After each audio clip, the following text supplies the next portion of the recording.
वहीं हमारे साथ पंजाब के राजपुरा से सीधे विशाल जुड़ चुके हैं। तस्वीरें भी हम लगातार दिखा रहे हैं। आज रेलवे ट्रैक की बात की जाए, वहां भी रोकने की कोशिश की गई। विशाल, जरा किसानों से आप समझने का प्रयास करें, क्योंकि देखिए एक सवाल बार बार उठ रहा है विशाल, जो हम विरोध देख रहे हैं। पहले भी एक साल हुआ था, निष्कर्ष कुछ नहीं निकला, अब आज बातचीत हो रही है। क्या इस विरोध से जो रेलवे ट्रैक को रोका जा रहा है, आम लोगों को भी परेशानी हो रही है? क्या उनको उम्मीद है कि आज बातचीत जब होगी तो एक रास्ता निकलेगा? क्योंकि सरकार ये कह रही कि तुरंत कुछ समाधान नहीं हो सकता। जरा समझने की कोशिश करिए विशाल।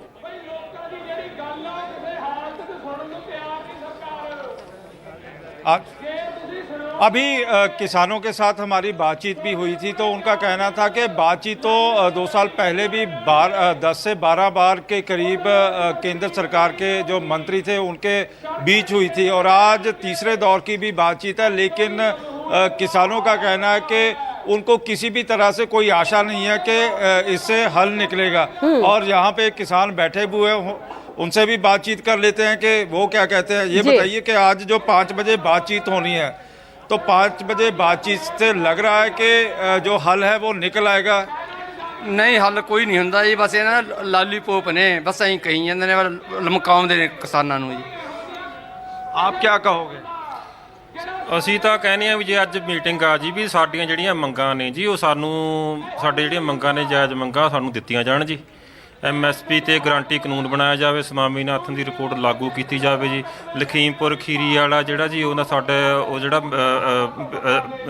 ਵਿਜੇ ਮਿਸ਼ਰਾ ਜੀ, ਉਹਨੂੰ ਸਜ਼ਾ ਦਿੱਤੀ ਜਾਵੇ ਜੀ। ਠੀਕ ਆ ਜੀ। ਤੇ ਸਾਡੀਆਂ ਮੰਗਾਂ ਅਸੀਂ ਤਾਂ ਜਿਹੜੀਆਂ ਪਹਿਲਾਂ ਦੀਆਂ ਮੰਗਾਂ ਨੇ, ਅਸੀਂ ਉਹਨਾਂ ਮੰਗਾਂ ਨੂੰ ਹੀ ਲੈ ਕੇ ਚੱਲੇ ਹੋਏ ਹਾਂ ਜੀ। ਅਸੀਂ ਕੋਈ ਹੋਰ ਮੰਗ ਨਵੀਂ ਕੋਈ ਐਡ नहीं करी। बिल्कुल। आपको क्या लग रहा है कि आम लोगों को काफ़ी दुख तकलीफ भी हो रही है, क्योंकि जिन्होंने अपने ज़रूरी कामों के लिए जाना था वो जा नहीं पा रहे हैं। किसी ने संस्कार पे जाना है, किसी ने खुशी पे जाना है, किसी ने गमी पे जाना है, किसी का कोई ज़रूरी काम है, और करोड़ों रुपए का लोगों का नुकसान हो रहा है। देखो जी, ये भी किसान है, जिवें इन्होंने दिल्ली जाना जी, ये रोकन लगी हुई आ हरियाणे की बीजेपी सरकार। क्योंकि ये ਜਿਹੜੀਆਂ ਕਿਸਾਨਾਂ ਦੀਆਂ ਹੱਕੀ ਜਾਇਜ਼ ਮੰਗਾਂ ਉਹ ਪੂਰੀਆਂ ਨਾ ਕਰਨ ਦੀ ਬਜਾਏ ਉਸ ਨੂੰ ਸੰਘਰਸ਼ਾਂ ਨੂੰ ਲਤਾੜਨ ਪਰ ਲੱਗੀ ਹੋਈਆਂ, ਜਿਸ ਦੀ ਸਿੱਧੇ ਜ਼ਿੰਮੇਵਾਰੀ ਲੋਕਾਂ ਨੂੰ ਪਰੇਸ਼ਾਨ ਆ। ਜਿਹੜਾ ਟਰੱਕਾਂ ਦਾ ਨੁਕਸਾਨ ਆ, ਹੋਰ ਉਹ ਸਾਰੀ हरियाणा की बीजेपी सरकार जिम्मेवार है। तो आपको क्या लग रहा है कि आज जो बैठक होने जा रही है 5 बजे, केंद्र सरकार के 3 मंत्री आ रहे हैं, बातचीत होगी, तो लग रहा है कि हल निकल आएगा? सर, जदों तक प्रधानमंत्री नरेंद्र मोदी खुद नहीं मीटिंग 'ਚ बैठते उदों तक कोई हल नहीं हुंदा। ਇਹ ਸੰਘਰਸ਼ਾਂ ਨੂੰ ਦੂਏ ਪਾਸੇ ਨੂੰ ਮੋੜਾ ਦੇਣ ਦੇ ਤਰੀਕੇ ਆ मीटिंगां देनी। इस तो पहला भी 2-3 बार मीटिंगां हो गई, पर कोई मसला हल नहीं होया, ना ही इस मीटिंग पर आ। लग रहा है कि यदि अभी चुनाव सर के ऊपर है और यदि चुनावों की घोषणा हो गई तो फिर कुछ भी नहीं होगा, क्योंकि मॉडल कोड ऑफ कंडक्ट लग जाएगा और किसी भी तरह से कुछ नहीं होगा। देखो जी, ये एक किसान जथेबंदियां आगूआं की विचारने की गल आ। कोई गल नहीं, जे एक कोड ऑफ कंडक्ट लग जाएगा, आने वाली सरकार फिर खड़ी है उत्थे। अपनी मंग है भी MSP किसानों के बनते हक इन्हों दे जाण। जदों तक ये मंगां नहीं मन्नियां जांदियां उदों तक संघर्ष इस तरह जारी रहेंगे। आप क्या कहोगे? आप क्या कहोगे? ਸਾਨੂੰ ਅੱਜ ਕਾਲ ਲੱਗੀ ਸੀ, ਅਸੀਂ ਜਲ ਸਪਲਾਈ ਵਿਭਾਗ ਤੋਂ ਹਾਂ। ਸਾਨੂੰ ਅੱਜ ਸਵੇਰੇ ਕਾਲ ਲੱਗੀ ਵੀ ਕਿਸਾਨਾਂ ਦੇ ਵੱਲੋਂ ਵੀ ਅੱਜ ਰੇਲ ਰੋਕੀ ਜਾਣੀ ਆ।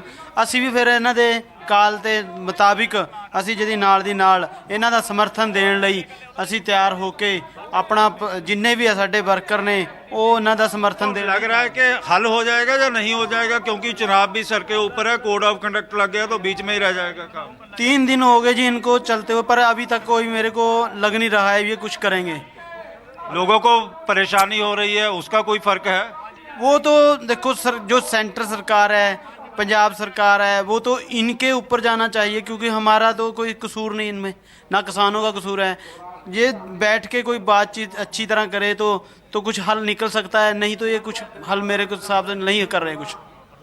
फिलहाल आपने लोगों को सुना कि किस तरह से लोगों को अभी भी आशा है कि कहीं ना कहीं जिस तरह से ये लोग कह रहे हैं कि प्रधानमंत्री नरेंद्र मोदी को जो भी बैठकें होनी है उनको बीच में बैठकर कोई ना कोई हल निकालना चाहिए।